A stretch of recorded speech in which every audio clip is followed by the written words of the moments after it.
Հարգելի հետևորդներ, Եվրոմեդիան մեկնարկել է ուղիղ հեռարձակումը Սարդարապատի հուշահամալիր տանող ճանապարհից։ Այս պահի դրությամբ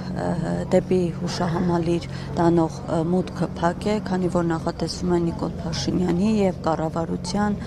ազգային ժողովի ներկայացուցիչների այցը։ Լրատվամիջոցները մուտքի մոտ են, նրանց ներ չեն թողնում։ Նշեմ, որ այսօր մայիսի 28-ն է, հայ ժողովուրդը նշում է Հայաստանի առաջին հանրապետության օրը։ 1918 թվականին այս օրը վերականգնվեց դարեր շարունակ խաթարված հայոց պետականությունը։ Մայիսին Ղարաքիլիսայում, Բաշապարանում, Սարդարապատում հայկական կանոնավոր ուժերին